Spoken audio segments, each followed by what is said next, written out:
Welcome to another episode of Athens and Jerusalem.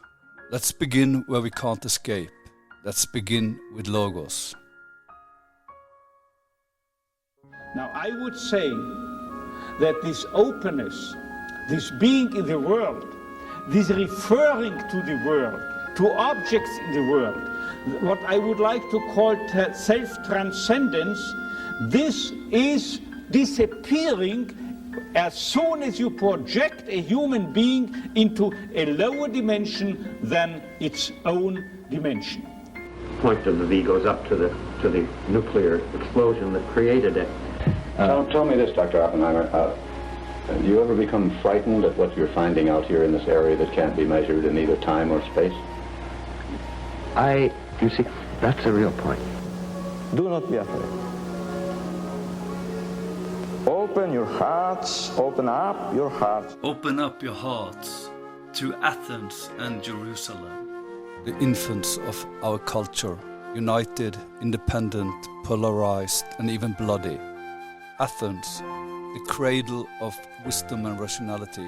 Jerusalem, the cradle of faith and spirituality. In this podcast, we look at reunion. Could reason be more than modern secular skepticism? And could spirituality be more than belief?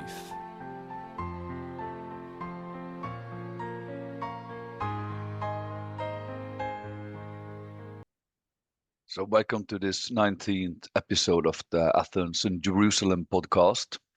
In this episode, we discuss a YouTube video of Richard Dawkins and Jordan Peterson. The episode was filmed this year with Alex O'Connor as chair of the conversation. In this episode, Dawkins and Peterson discussed the connection or differences between Dawkins' concept of memes and Jordan Peterson's concept of archetypes. A meme that is like a virus we have in our brain to imitate each other, and by imitating each other, we end up believing that these memes are real facts. Jordan Peterson have this concept of archetypes. We can understand it as like a meta story in each story, or the essence or meaning of stories in reality. That means that if we listen to different stories around the world, there will always be some kind of archetypes in these stories that are similar. This concept of archetypes are actually from Carl Gustav Jung.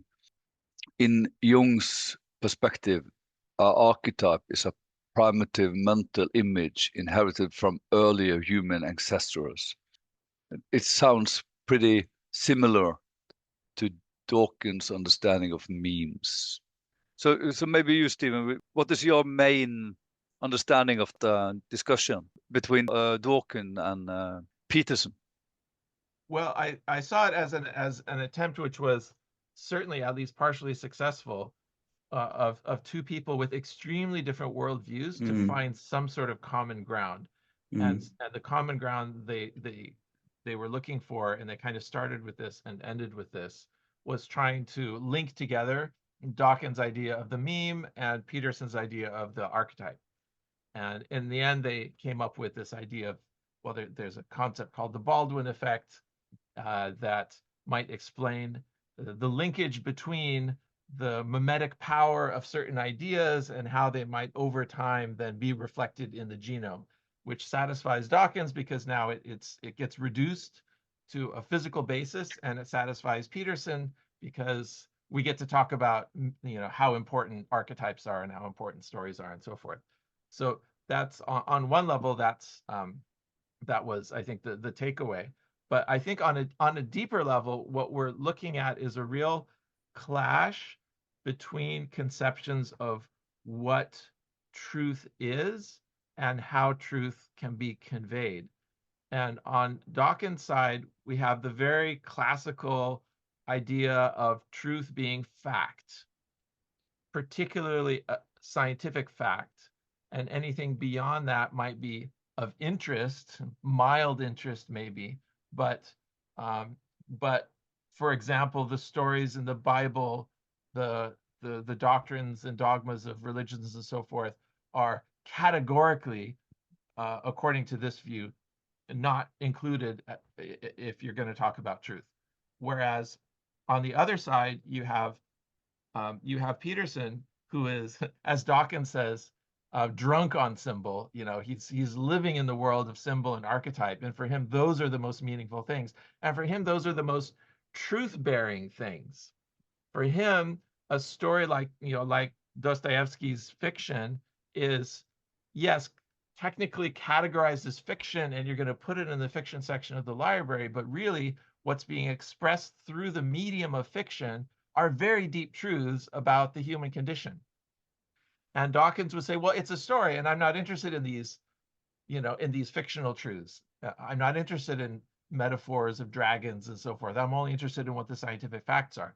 And very interestingly, it comes down to a real head when you ask about things like the resurrection of Jesus or the virgin birth, because here's where there's a direct clash between a very powerful symbol, which has on an archetypal level extremely powerful implications, civilization generating implications, really. But if you put on your Dawkins hat and you ask, well, okay, did it really happen? All I want to know is, are these historically accurate events that have been recorded? Then this is where, to me, the really interesting thing is they try to nail down Peterson on, did these things really happen? And he's not willing to say, no, of course they didn't really happen, but they're important as symbols. And I think that's my take on it anyways, that he's not willing to go there, maybe in part because he has a very large audience of people who really do believe in the literal truth of these symbols, and doesn't want to alienate that audience. I think that's one possibility, and the other possibility is that he really isn't sure whether he really does admit the possibility that virgin births and physical resurrections might actually happen in the world. In which case, there really is, I think, a Dawkins then I think really does have a point about, well, does the world actually work in a certain way or not? Does the world actually work according to mathematical laws, according to the laws of physics or not? Because if you want to admit the possibility of something like a physical resurrection or virgin birth, then you believe in a different kind of universe than the kind of universe that Dawkins believes in. So that's where I think there's a real potential substantive disagreement. How does the universe really work? And if the universe really works according to the laws of physics in the end, then we have to go in a different direction, a different path when we talk about what these deeper mimetic or archetypal truths could mean. We then have to understand them purely on a symbolic level, and not as I think Peterson is trying to do, trying to keep it vague as to whether these really happen on a physical level or not, but just trying to direct our attention to the archetypal value of it.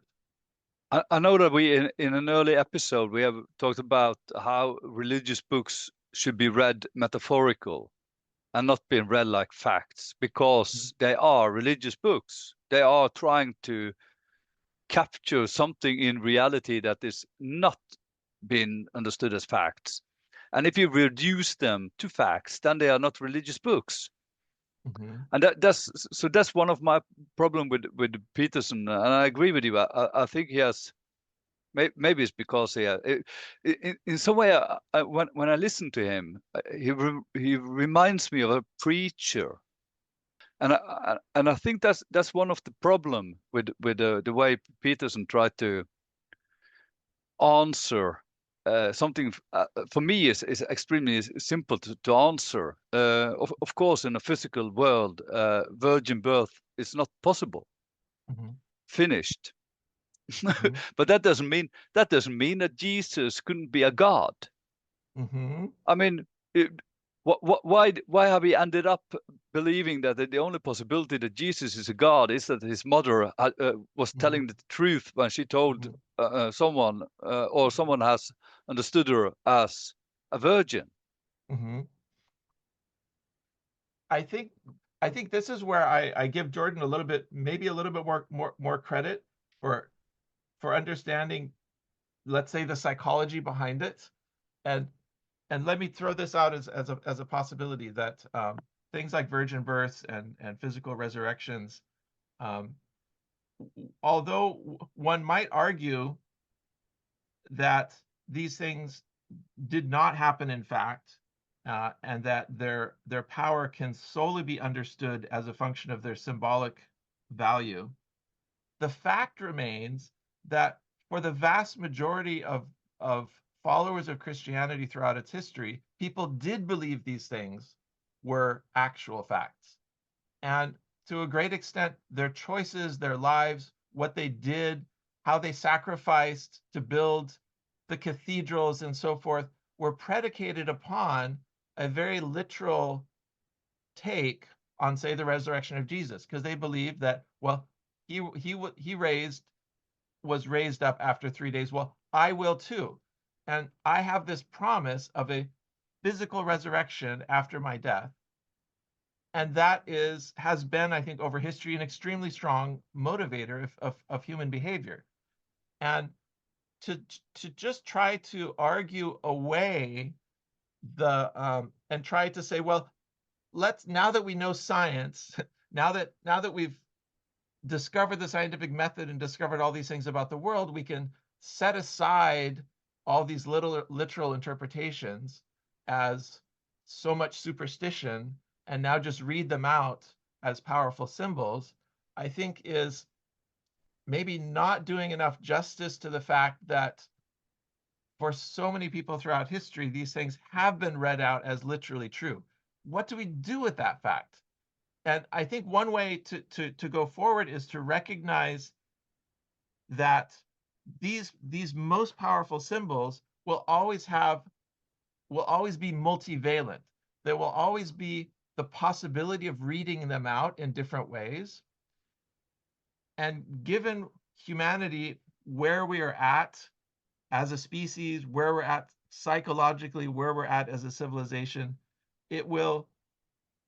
we have to, I think, admit the fact that a large portion, maybe even a majority of humanity, will continue to read out the deeper spiritual truths in a more literalistic way, and maybe a minority of humanity will be, as Peterson is, solely looking at this in terms of its the archetypal value of it.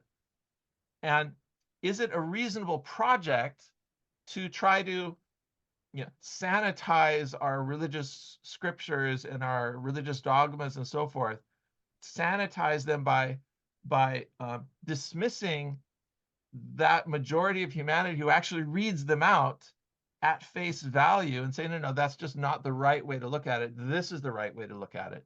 Or is a better way forward saying, you know what, these things are admit of different interpretations. My interpretation is that these things don't physically happen. And my interpretation furthermore is that I don't believe that does take away from the deeper truth of it. But I recognize my neighbor, my friends, people around the world do read these out and will continue to read these out for the foreseeable future in what I would consider to be a more literalistic mindset. And we have to be okay with that, I think. We have to realize that this is the human condition. So I guess where I land on this is an embrace of multivalence as maybe a pragmatic necessity. What do you think about that take? I just wonder if we think too pragmatic and too literally on the Bible text. Mm-hmm. I think we're getting closer, and also psychological. If you just look at it as some kind of psychological perspective, I wonder if we end up more understanding it as memes than archetypes, and that Dawkins actually, the Baldwin effect are more the correct way of thinking of it. In my interpretation, I would say that the Virgin Mary is more a metaphor for the purity of her existence, or something like that, and that, and that could also be some kind of explanation on how she got this child that has this divine position. I agree with you, but maybe to make my own premise more explicit, if my premise is that humanity, it's a pragmatic premise. It's that if humanity is going to not destroy itself in the next few generations or centuries, then it's going to have to find some sort of rallying point that's unifying. And that rallying point, we could call it different things. We could say we need a global religion. We could say we need a global philosophy. We could say we need a sacred narrative that we can rally around. We need something that everyone can sort of sign on to as being the groundwork for a value system that enables us to get along and not ultimately destroy ourselves. Because the technology is so rapidly advancing, it's going to be so easy to destroy ourselves. And there's so many motives to do that, which are based on religious motives and ideological motives. So that's my premise, is that if we want to maximize the potential for a global civilization to collectively rally around some particular, I'll call it narrative, then that narrative, I will argue, cannot be a monolithic narrative. It can't be a narrative that can only be understood in one way, because you're never going to get everyone to sign on to one particular way of looking at the world. There's too many different ways of looking at the world. And one of the fundamental divides that we see in the world is that we have people who still read out spiritual texts and spiritual realities in let us call them very literalistic terms. And we have other people, and I would put them in a minority at this stage, who are fully on board with the secular project of understanding the world in terms of science. How are we going to bridge the divide between these two groups of people, at least in any sort of time scale that we need to do it on, which is a time scale of a few generations or centuries? We're not looking at like one of these groups winning and the other losing, and then us being able to say, well, let's just go with the science narrative, or let's just go with the religion narrative. Which is why I think whatever we land on, the narrative that we land on has to be a narrative that admits of multiple interpretations. It has to be a narrative that the secular people can say, yeah, I can sign on to this from my secular perspective. Yeah, I can read out these religious stories as powerful symbols, but you know what? I don't believe they really happen, because the world works in a certain way.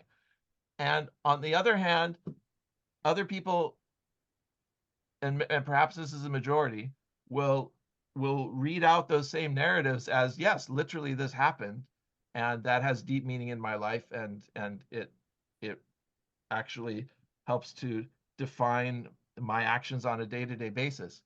Both of these have to be somehow simultaneously true. So I guess what I'm asking of the sacred narrative is that it do some very heavy lifting to be able to satisfy at the same time multiple audiences. And I think the narratives of religion potentially do that. I think every world religion has a narrative that potentially allows for this sort of at least bivalence in interpretation. I'm referring to the mystical, which is always a minority, the mystical side of every religion, the Sufis of Islam and the mystics of Christianity and so forth. And that's also the majority. And they read the text out very differently. and somehow a worldwide community has to emerge in which you can have these sort of different readings simultaneously possible. And that's why I like this idea about archetypes or memes, because in a way it tried to bring different religious thoughts together, because we could try to say that there are some archetypes between the religious truth systems. Mm-hmm. And I think that's an important way to follow. But then we also have to follow as you say, the between the reason and revelation. But Cameron, what is your opinion on the? Well, yeah, I've been listening and thinking, I think there may be two interrelated questions here that we have to tackle separately, because I think, I mean, I'm very positive towards this inclusiveness perspective that Stephen presents. Yet, I think there's also, actually in the Bible, as you remember, there's this statement that truth will make people free. I mean, that is that. So the question is this: that like, is there a limit to inclusiveness? I mean, do we have to draw a line somewhere and say, well, this is definite, this cannot be true, and so that to me is one kind of a question, but I think what is more central in the conversation that has been going on, in my mind, I sort of take it back to Plato's cave analogy, and I think it has to do with the fact that we live as human beings anyway. I think we live in several dimensions simultaneously, and that there is this material world that science can very well analyze is one of them, but it's not the only one. And I think that so if you would actually give reality to that cave analogy, that there's some sort of a higher dimension of reality and existence that in some way sort of um, that reflects itself into this material world, then one can say, okay, yeah, I mean, you can be how would I say, you can be touched by, or you can be motivated by the shadows on the wall, and you can also be motivated by thinking that, well, these shadows actually are not real, but there's something more substantial that these are just reflections of. So in that way, I think you can sort of, and I think this is the sort of thing that if I understood correctly, Steve is referring to, that you don't need to somehow totally dismiss the shadows, but because they can have also a function. But to me, it's something along these lines that those who are trying to, in that sort of Dawkins style, are trying to interpret science in such reductionistic terms.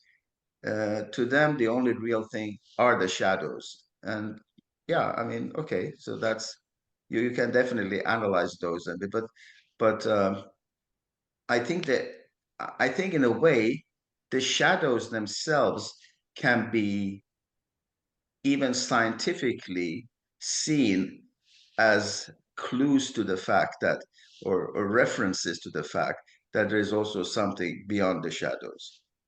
The shadow on the wall analogy is I think perfect for this, because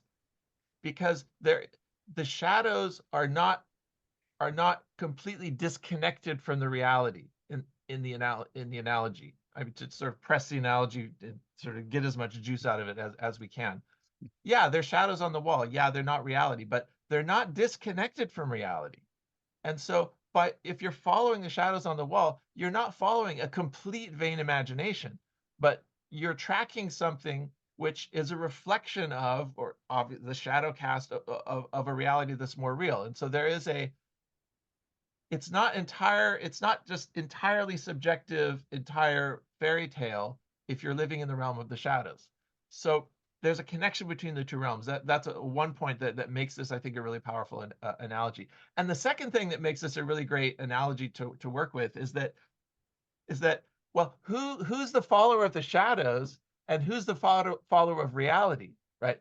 Those, if you're the science type, you say, yeah, the shadows on the wall are these archetypes that Peterson is talking about, and the reality are the electrons and the protons and the equations and all of that. Great, you can take that view. But if you're looking at it from the other perspective, you'd say, well, the physical world is just the shadow of the real, and the real are the archetypes. Probably Plato would have been on that side himself.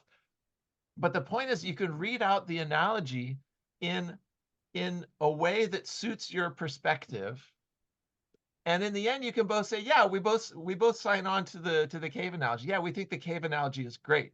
It's just that the only difference is one group thinks that they're looking at the shadows, they're looking at the reality, and the other group is looking at the shadows. That's the way it always is. Who in history ever thought, yeah, we're the shadow gazers and you guys are the ones looking at the real thing? Everyone thinks that they're the ones that are on top of reality and that everyone else is some steps away from reality. I don't think we're going to get away from that reality anytime soon.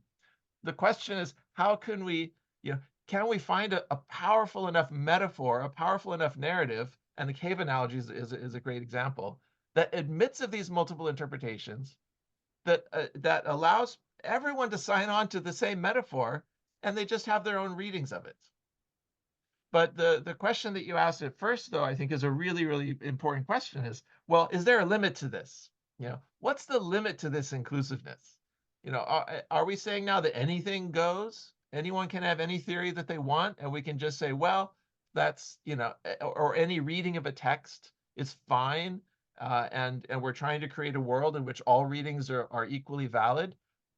I don't believe that's the case either, and I imagine a simplistic criterion would be that the limit of my reading of the text ends at the sphere of at your skin, basically, at the point at which it starts impinging upon your freedom to live your life and to live out your reading of reality, which is, I suppose, easy to put on paper, the harder to implement in reality. But conceptually, it seems to me not that hard of a thing to express, that the limit to the inclusiveness is basically when it starts to impinge upon the rights of others to have their own readings of reality. I found it interesting to listen to them, and it was always Peterson who was telling the Dawkins that they had so different worldview, or they had so different levels of thinking, but Dawkins, he never answered, and I guess it also it shows something in the different perspectives of truth they both have. But what they are common on is that they both follow, or they have this search for truth. The main difficulties for them are to discuss what is the ground to tell something as truth or not. Where Peterson have different levels of truth, but yeah, Dawkins are more like a unison way of thinking of truth. Yeah, I found myself rooting for both of them. As each of them spoke, I'd be like, yeah, I get what you're saying. I support what you're saying.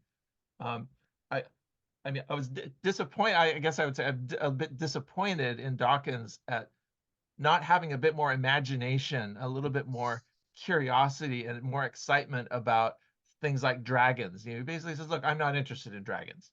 And well, I find dragons fascinating, both metaphorically and, of course they're not real, but I find them fascinating metaphorically.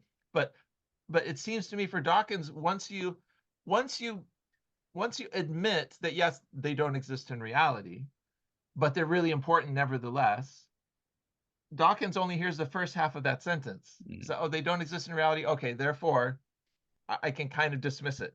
And I think Peterson understood that intuitively, which is why he refused to be sort of pressured in to admitting that these powerful symbols may not actually be literally true.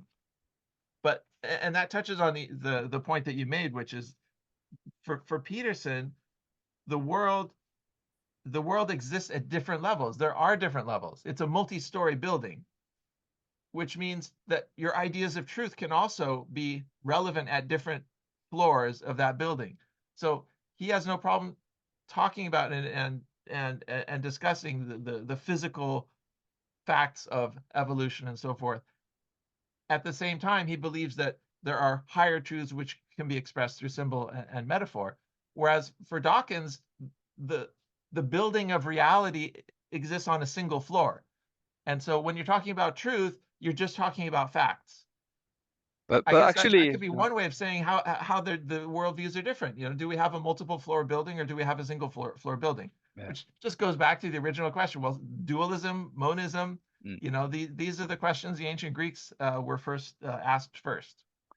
But I find it actually a little bit dangerous to have Dawkins' perspective. If you end up, we're only going to have facts as truth, and it's only going to be universal, eternal facts. Then it's not much left in the world that is facts, and especially when let's have a question like, what is the essence of man? Mm-hmm. Could we have an answer? Could we have like a fact on what is the essence of man? And if we end up on questions like this and we don't have any answer, then the danger is that we end up that, okay, but these kind of questions we should just bury. We shouldn't even ask them because we don't have anything to offer. Mm-hmm. Like when Hannah Arendt wrote her book Origin of Totalitarianism, one of her main point was that when we end up not even discussing and searching the truth of the essence of man, that is when we end up in totalitarianism, because we don't actually believe in a reality in what humanity is. Mm-hmm. I guess he wouldn't have agreed with me. Mm-hmm. He would not. Yeah, I agree with the danger of this. When the circumference of what you regard as fact or truth becomes so incredibly restricted by your worldview, you know, truth is just these equations and, you know, and these physical facts. And everything else beyond that, well, I'm not really interested in it. You know, as a scientist, I'm not interested in these things. And I might not say it aloud, but really, I think that it's all kind of nonsense, or I think it's all just, you know, storytelling. Then, yeah, I can see the danger of that, because that's not the world we actually live in. We human beings live in a world which is fraught with meanings and purposes everywhere we look. Even if the best we can do with the scientific method is explain things in mathematical terms that seem to omit those purposes. Nevertheless, the real world that human beings live in is a world in which purposes are central. So what do we do with that? You know, how do we talk about purposes and goals and ultimate, you know, objectives and so forth, which are so important to human life, if our scientific understanding omits all of those things? You know, is it just a free for all now? Is it just, okay, it's now just power relationships? It's might makes right, or, you know, is that the best we can do? Or try to maintain an open marketplace of ideas in which every single idea is given equal time, which is chaos on the one hand, and it doesn't seem like a good way forward. But the problem that I think Dawkins would respond with is, well, how do you, if you want to bring the realm of values into the realm of facts, if you want to say that this fact-value distinction ultimately cannot be ultimately dissolved into facts on the one hand and a bunch of opinions on the other. But if you want to believe that the value piece, that the second floor of the building, ultimately, that you can talk about truth when it comes to value, that somehow the values can ultimately be derived from some deeper framework of truth, maybe in some way we just don't understand at this point, then how do you do that? And that's one of the central problems of philosophy that no one has figured out.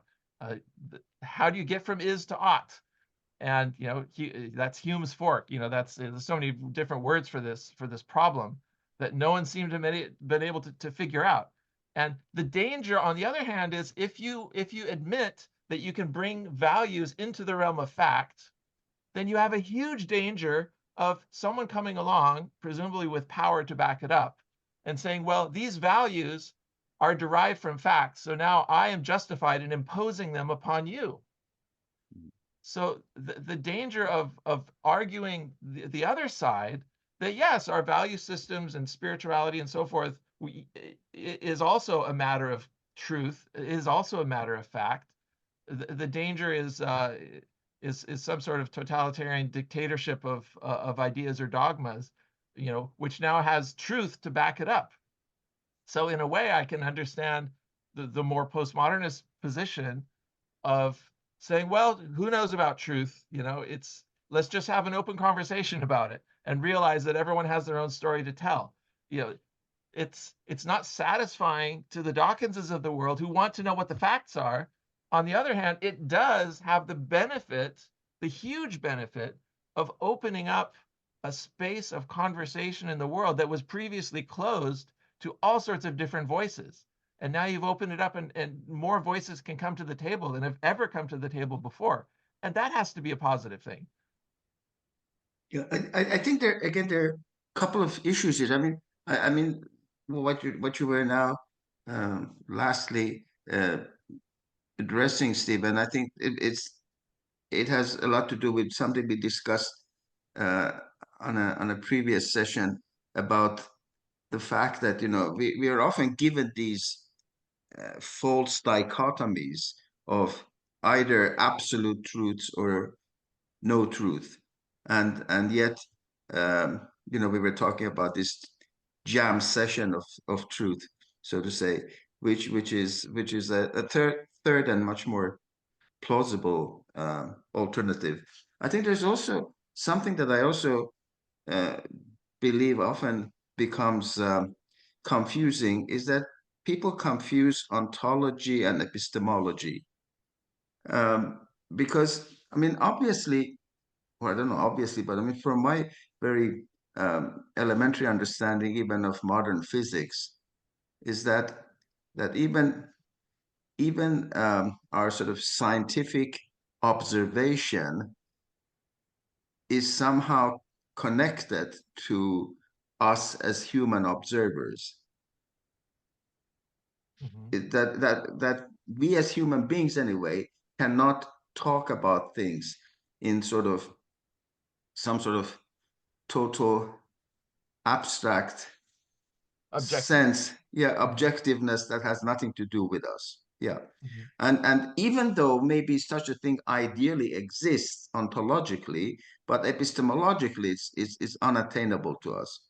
And I think that this is maybe something that we need to also understand, that I think that in the final analysis, and this is why I think what Knut Ove was referring to was very important, that somehow understanding what is essential about humans and the human mind is very important here, because at the end of the day, all of these discussions that we're having now really only are possible because we are human beings and we have a human mind. There are no cats and dogs or dolphins that are, much concerned about these things. Mm-hmm. I think also there's a distinction between facts about nature and facts that has something to do with human and the human society. And I think when it comes to human and human society, there will the distinction between value and facts disappears, because there will always be like in teacher education, when someone tried to make like an fact about how people should learn to read, then there will always be some kind of values on what they understand, both as what is the human being in this way of learning, and what is the value of what we are to learn, or to is it how fast you read, or is how much joy you have of reading, or how much ability to understand or to comprehend what you are reading. So there will always be different kind of values, part of the rationality we're giving when it comes to human and human society. A different question that I also found when I listened to the YouTube session with Dawkins and Peterson was that the example that they were given on the archetypes or the memes. I was just wondering why is it's often about to sacrifice something, or to be like a predator, because that's not. I don't understand if we should try to like discuss human being. What would the human being be when they created society? Is it the human being that is afraid to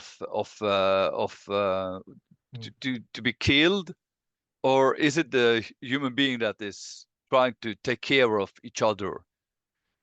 And I wonder why is it when they talk about it, why is it so often is the question about Cain and Abel, or something it's like a Hobbes way of thinking, Thomas Hobbes.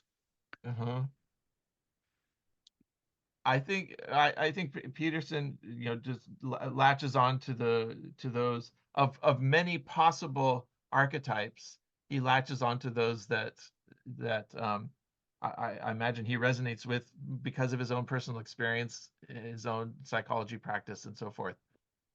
And so he finds sort of the deeper meanings in those.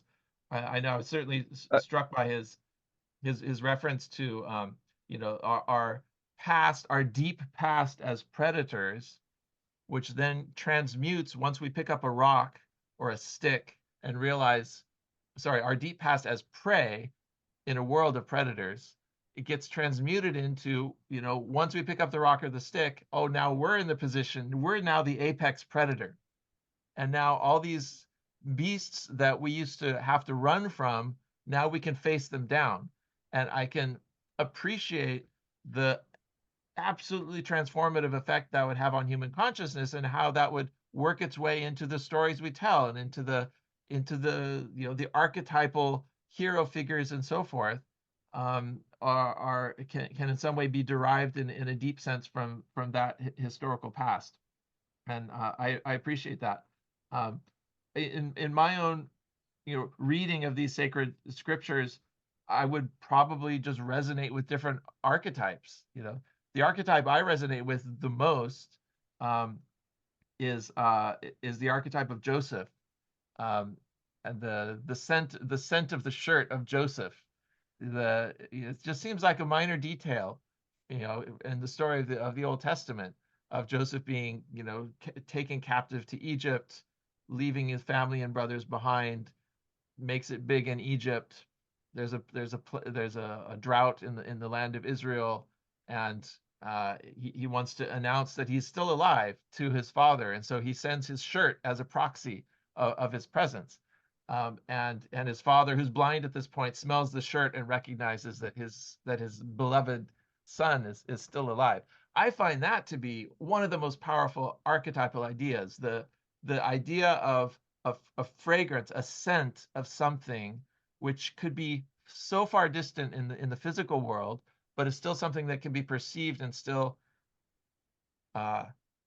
convinces you of the reality of that thing. So that's just another example. I mean, you can go deep into the archetype of Cain and Abel. You can go deeply into the archetype and the story of Joseph and his brothers, and many others beyond that. And which ones you end up talking about, which ones you go into is going to be related to your own personal preferences and your own personal experiences. I wonder whether I could smuggle in here the the fact. I mean, and in a way, go back to what you were saying, Knut Ove, about the importance of understanding human nature, because I think from a sort of a let's say system theoretical point of view, human beings um, comprise of two how to say different aspects or parts. There is that part that we share with animals, and in that way and like when you talk about being predators or drunken with power and things like that. So I think actually up to now, most of human history has been the history of human-looking animals that have had certain intelligence beyond animals and maybe certain social skills, but in many fundamental ways behave like animals. And then there is that aspect of our humanity that is beyond that thing that we share with animals, that no animal ever has shown or shows. And so I guess part of this discussion may take us also to trying to really come to the core of our humanity and what is it that distinguishes us as human beings, and how can we give stronger expression to that. And I think and there are a couple of German thinkers that are my favorites that have talked about this, the older one of them being, of course, Immanuel Kant, who believed that human beings should always be treated as ends in themselves, something that I think is one of the most fundamental and dangerous failings of our world today, because we have actually objectified, I mean, or made human beings into means for things like, I don't know, perpetual economic growth or something like that. But I mean, human beings are none of our societal arrangements and institutions treat human beings really as the most important end. Humans are always made into means to other kind of considerations, and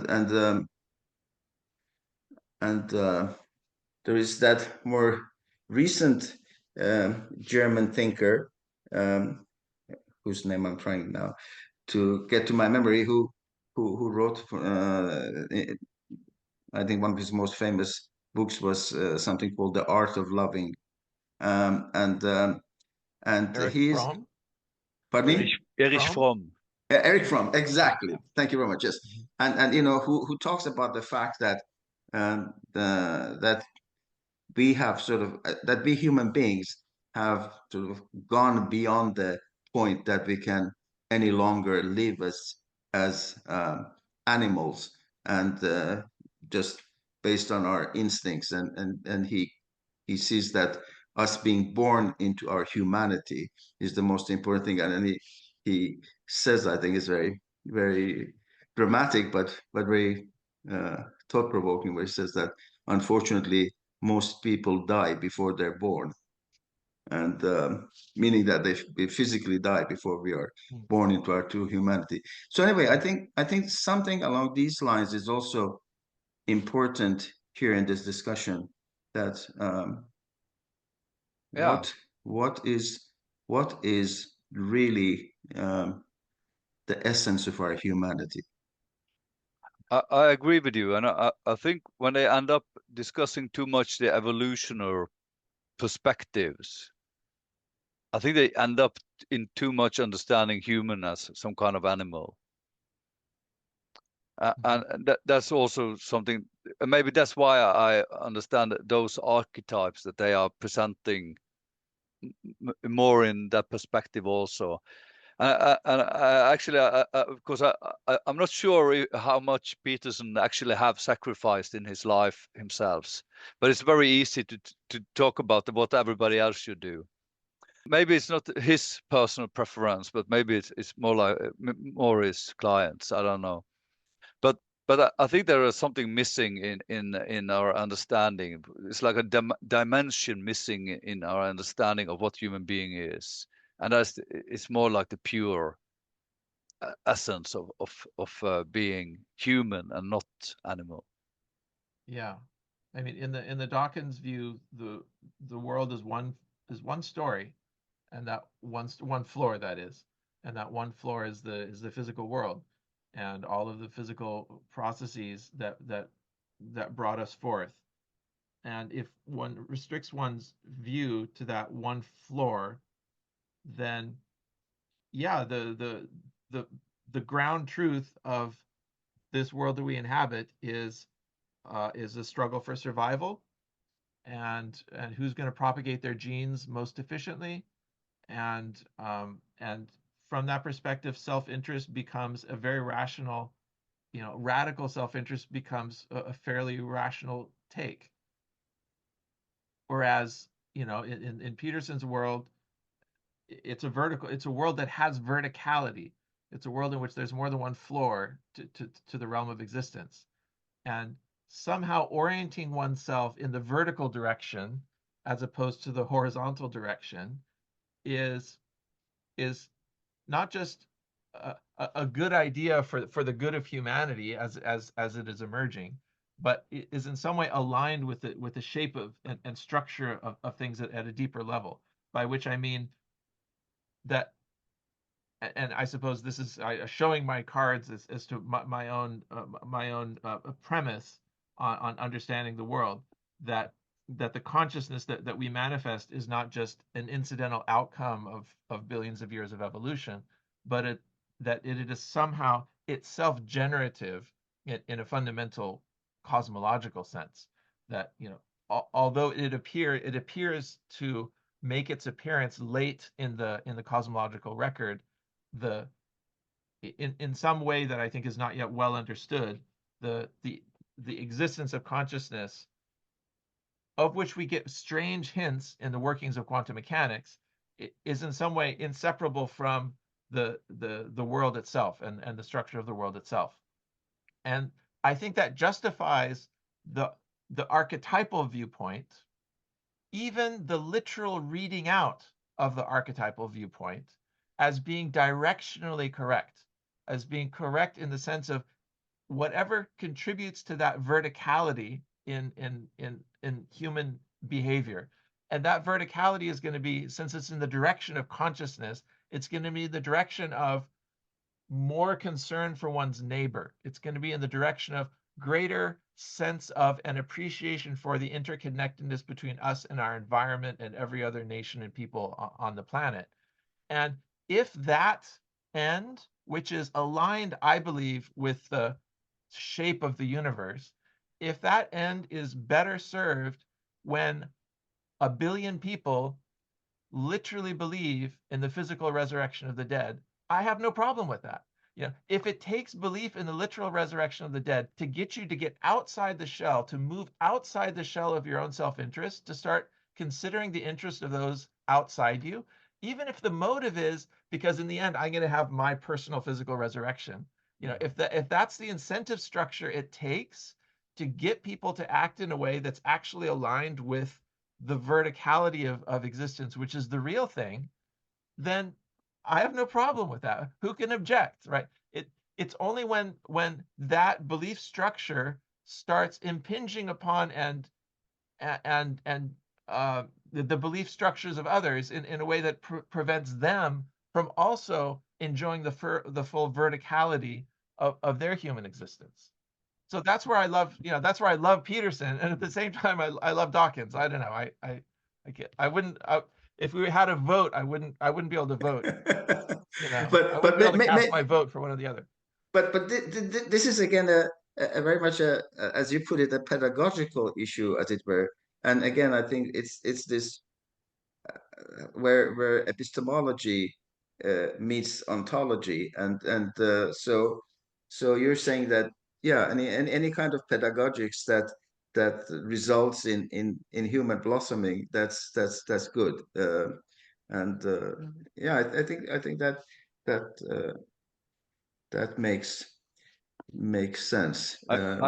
I'm very happy, Stephen, with your interpretation of Peterson, because in my interpretation, I find his narratives, his second floor, a little bit dangerous also, because I think it's focusing on too much on the animal part of human being, that it doesn't fit into solidarity or caring. So I hope you are correct with your interpretation of that there's some kind of pedagogical.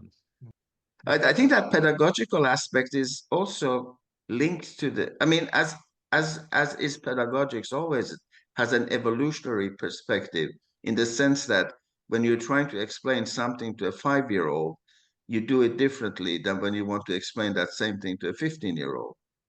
And I think and I'm trying to not sound like I'm, patronizing or anything like that, but I think a lot. I mean, if you just consider how human consciousness has been, or how developed it's been, or how human minds have played out for most of history until about, I don't know, 200-300 years ago, we've really been like children. Mm-hmm. And that's why, I mean, I think it's very understandable when you read the holy writings of past times, that they had to be put in the kind of terms that they were. I mean, you couldn't you couldn't have, the Jewish Bible or even the Christian Bible could not have, had some sort of relativity theory based perspectives, simply because people had no possibilities of. I mean, even this conversation that we're having, I mean, in this particular way and level, I don't think it was ever, conducted by even the most leading philosophers of past times. I mean, some of the themes were touched by them, but so I think this is something that often escapes us. I mean, how different we are as human beings today, and how different are the maturity of our mind. And in fact, I often think about the fact that, like in the past, the majority of human beings really, in many ways, lived like animals. I mean, in terms that, it was just like surviving from one day to another. I mean, there was there was neither time nor ability to discuss, deeper meanings of life. Maybe Yeah. you went to a mosque or a church or a temple once in a while, and you were told some stories, and those kept you going. So I think we have to take this into account also, that yeah, we have different sort of foundations to tackle these issues now. And I love that aspect of the Peterson Dawkins conversation that brought out the possibility of evolution and change in sacred scripture and the interpretation thereof, which for Peterson was, was a given. And Dawkins seems surprised to hear that Peterson saw things in that way. Because for Dawkins, and Dawkins, I think understandably, because a lot of people believe this, think of a sacred scripture as something which is a very sent down at a particular point in time, and that then becomes a fixed anchor of truth for humanity going forward. Whereas Peterson seems to, and Dawkins would agree on this, I think, that seems to admit that, well, as long as there's change and evolution in humanity on the physical plane, and correspondingly in the mental and social plane, then it would make sense that our sacred, what we regard as the sphere of the sacred, and our interpretation of it would evolve in time, and particularly as it would, I think, have to over the last few hundred years, with the vast expansion of our understanding of the physical universe.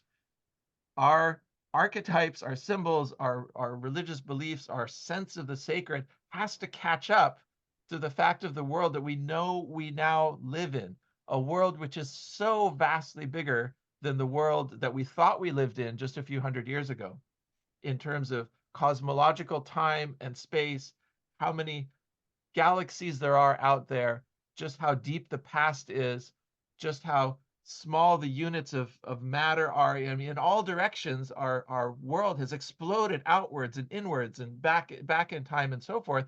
And our archetypes, our symbols, our religious stories haven't caught up with that.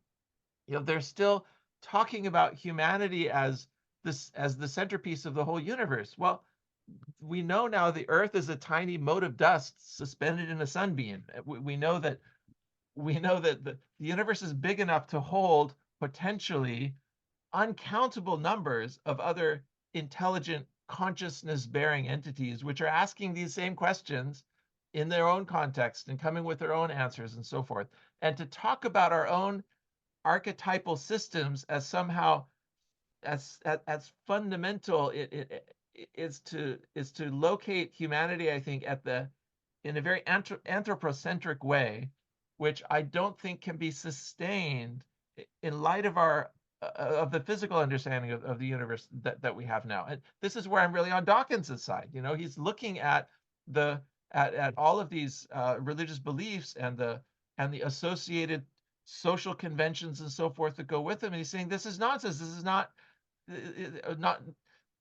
nonsense, but it's not keeping up with the times. But unfortunately, the religions of the past don't seem to have mechanisms to evolve to keep up with the times. And so we have this strange phenomenon of people like Peterson still deriving so much inspiration from an examination of these archetypes, but you look at the sociological manifestation of those religions today, and they're not keeping up with the times. It's not possible, it seems to me, for them to somehow, they just lack the capacity to evolve in the way that humanity has evolved, hyper evolved over the last few centuries. And so a new story is needed, a new kind of sacred story is needed. And that new sacred story cannot just be all a science story, because humanity is not all there yet. It has to be a sacred story that admits of this multivalence, that admits of these different sorts of readings, but at the same time, it has to include what we now know that we didn't know just a few centuries ago. Okay. I think we need to maybe wrap this up because time is flying away. But I think I really like this ending, because I think it brings us again to the conclusion that this is the time in human history where the coming together of Athens and Jerusalem can and must happen in a way that has never before been possible. And I think that's wonderful. It's a wonderful realization to be alive in such an age and be able to have a conversation like this. What I like with your ending, Stephen, is the cosmological perspective. I think to have the cosmological perspective with us is extremely important if we are to try to combine the two way of thinking. Yeah. So just thank you very much for listening to this podcast. You have been listening to Athens and Jerusalem, created by Cameron Namdar, Stephen Phelps, and Knut Ove Essay. Nora Juel is the broadcast voice and technical support. Music is pieces of Edvard Grieg's Morning Mood. The voices in the intro are Viktor Frankl, interview with Robert Oppenheimer, and Pope John Paul II. Thank you for listening, and please check out another episode.